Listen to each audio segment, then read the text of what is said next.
Social media हा दुधारी तलवार आहे. मगाशी ते लेकरू रडत होतं, मी म्हणलं कशामुळे रडते. आताही आईने मोबाईल दिलाय तिच्या हातात. ती एवढूस लेकरू आहे, तिच्या हातात मोबाईल दिलाय, ती शांत बसली आहे.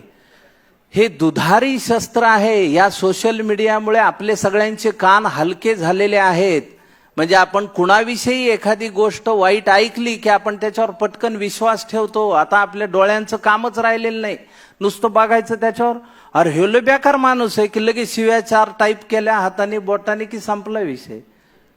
हे करता कामा नये. सोशल मीडियाचा उपयोग चांगल्या पद्धतीनं करा. गावात जर तुम्ही सोशल मीडियाचा ग्रुप तयार केला तर त्याच्यावर फक्त गावातली जी होणारी कामं आहे त्याविषयी चर्चा करा. आज सुंदर गुरुवार आहे आणि आयुष्य खूप चांगलं आहे, समुद्रासारखं आहे. अरे मग तू बुड त्या समुद्रात.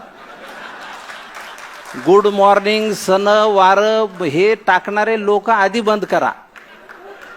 गावात हे काम होतं आहे, गावात हे काम करायला पाहिजे आहे. गावागावात शाळा आहे, त्या शाळांमध्ये प्रत्येक सरपंचांनी लक्षात ठेवा, जी फळं देणारी झाडं आहेत ती त्या शाळेच्या आवारात लावा.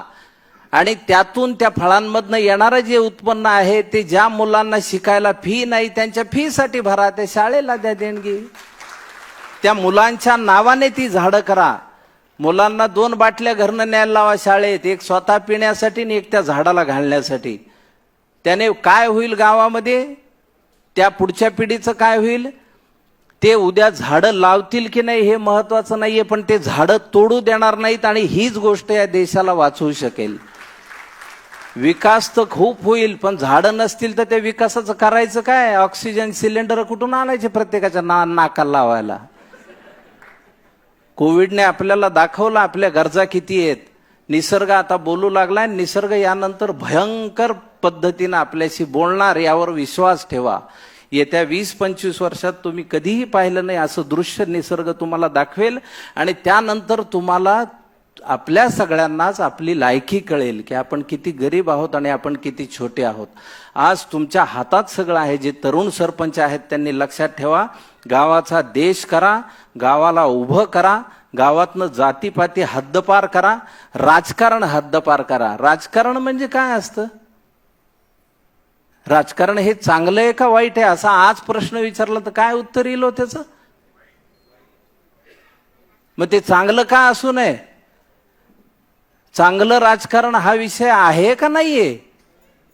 तर राजकारण चांगलं सुद्धा असू शकेल. तुम्ही प्रेमाने सगळ्या विरोधकांशी वागा.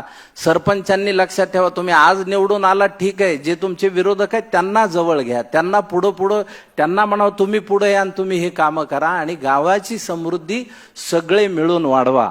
आणि अशा जेव्हा केसमध्ये तुम्हाला आता गावातल्या जुन्या लोकांना माहीत असतं पाण्याचे स्रोत काय होते. मग कोणतरी म्हणते त्या भावऱ्यात 2 जण मेले होते, त्याला आता 35 वर्ष झाले, पण तो भोवरा होता. निसर्गाने तयार केलेलं एक स्वतःची सिस्टीम होती, ती आपण बुजवत आणि अशा पद्धतीने गेलो तर पाण्याचे साठे राहणार कुठून आहेत. आणि किती पाऊस पडला आणि कसाही पडला. आता पावसाचं बघा तुम्ही, एका दिवसात सगळ्या वर्षाचा पाऊस पडतो एखाद्या ठिकाणी. आणि हे का झालं ह्याच्यावर कोणी विचार करताना दिसत नाही.